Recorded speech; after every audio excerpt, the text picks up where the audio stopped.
చేసినాయి. మరి మనం కూడా ఇక్కడ రంగరాంపల్లి చౌరస్తాలో కీర్తిశేషులు రామలింగన్న లేరు, అందరం కూడా ఇక్కడ దాన్ని కాపాడుకుంటూ రాత్రి సల్లె వండుకున్నాం. ఇదే సల్లె అసలు ఎంత సల్లి ఉండునో. ఆ రాత్రి వచ్చి పోలీసు వాళ్ళు ఏడ కూడా కొడతారో అని అప్పుడు లడ్డానో గిడ్డానో పోలీస్ ఆఫీసర్ వచ్చిండే. ఎంత 4000 మంది పోలీసు వాళ్ళు వచ్చారు. ఆ మార్కెట్ యార్డ్ నిండా పోలీసు వాళ్ళే.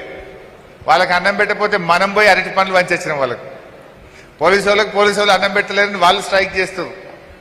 మనమే పోయి మీరు మా సిద్దిపేటకు వచ్చారు, మీరు కూడా మా అతిథులేరా భయ్ అని చెప్పి ఆ పోలీసు వాళ్ళకు ఇంత పులిహోర పెట్టినాం, అన్నం పెట్టినాం, అరటి పనులు వంచినాం. పోలీసు వాళ్ళు పరిశాని అమ్మ వీళ్ళని కొడదామని వస్తే వీళ్ళు మాకు పెట్టబట్టి ఎందురా భయ్ అని వాడు చల్లబడ్డాడు. అట్లా అద్భుతమైన మెమరీస్ ఉన్నాయి. సో అవన్నీ ఒక ఫోటో ఆర్ట్ గ్యాలరీ కూడా పెడదాం ఆ రోజు. పాత జ్ఞాపకాలు నెమరేసుకునే విధంగా మన కార్యాలయంలో ఆ రోజు దీక్షా దివస్ సందర్భంగా ఒక ఆర్ట్ ఫోటో ప్రదర్శన కూడా పెట్టుకుందాం. అందరు కూడా దాన్ని చూసి పాత జ్ఞాపకాలు నెమరు వేసుకునే అవకాశం ఉంటుంది. సో అది కూడా మీ దగ్గర ఉన్న మంచి ఫోటోలు ఉంటే కూడా మన క్యాంప్ ఆఫీస్లో అందజేయండి. నా దగ్గర కొన్ని ఉన్నాయి. మీ దగ్గర ఏదైనా అరుదైనటువంటి ఫోటోలు ఉంటే కూడా దయచేసి అందజేయండి. దాన్ని ఎన్లార్జ్ చేసి ఆ ఫోటో ఆర్ట్ గ్యాలరీలో వాటిని ప్రదర్శించడం జరుగుతుంది.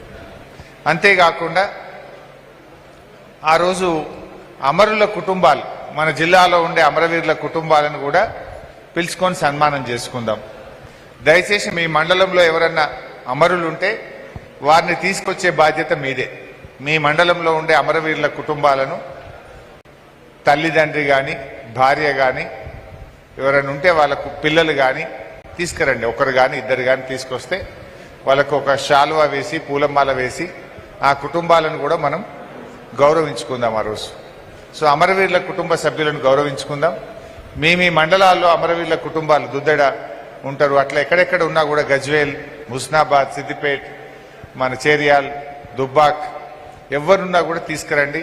ఆ అమరవీరుల కుటుంబాలను కూడా గౌరవించుకొని దీక్షా దివస్ కార్యక్రమాన్ని అద్భుతంగా జరుపుకొని అందరం భోజనం చేసి ఆ రోజు మనం డిస్పర్స్ అయిదాం.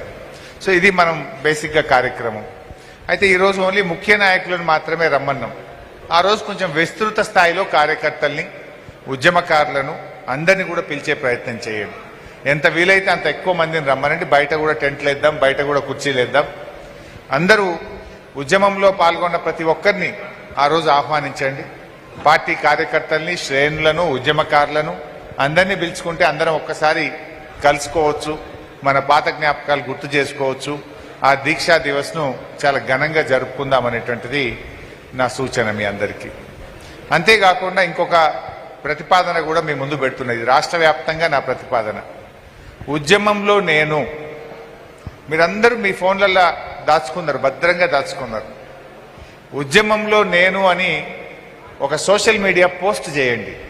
ఎప్పుడు చేయండి? డిసెంబర్ 29 నాడు, దీక్షా దివస్ నాడు పొద్దున్నే, నవంబర్ 29 పొద్దున్నే, దీక్షా దివస్ రోజు నవంబర్ 29 పొద్దున్నే ఉద్యమంలో నేను అని మీ ఉద్యమ జ్ఞాపకాలను పోస్ట్ చేయండి. ఒక మంచి ఫోటో కానీ, ఉద్యమంలో మీ భాగస్వామ్యం ఉంటుంది కదా.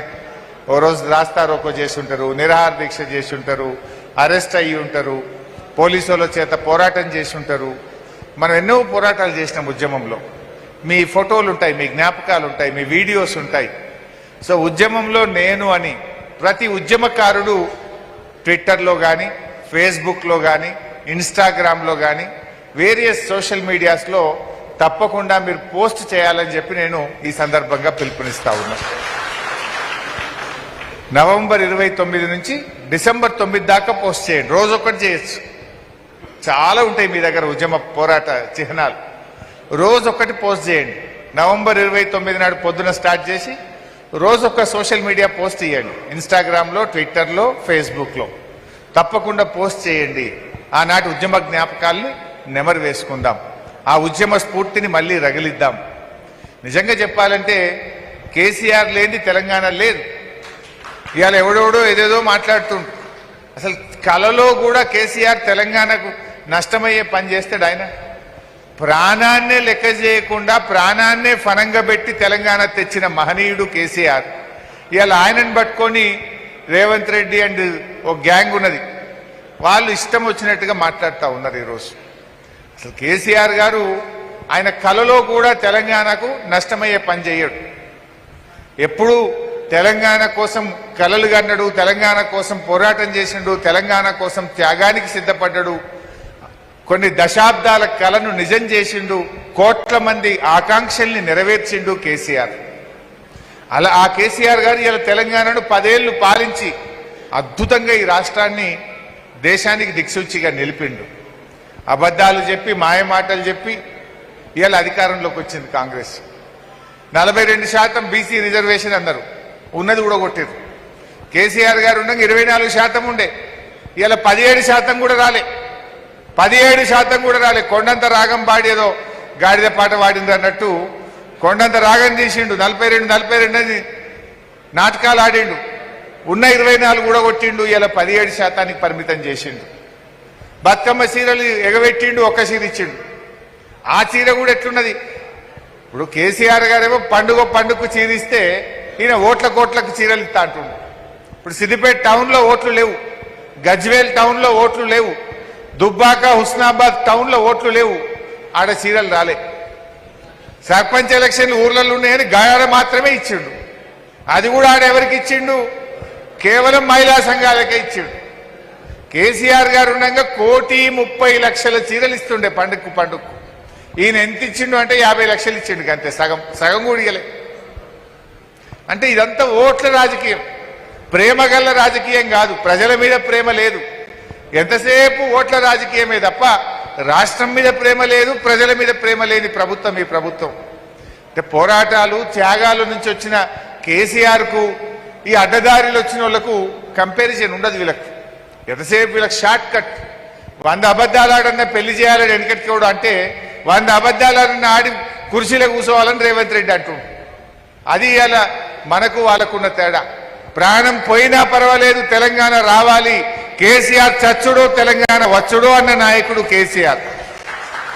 ఆ కేసీఆర్ ఇలా తెలంగాణకు అన్యాయం చేసిండు అని కాంగ్రెస్ వాళ్ళు మాట్లాడితే ప్రజలు నవ్వుకుంటారు.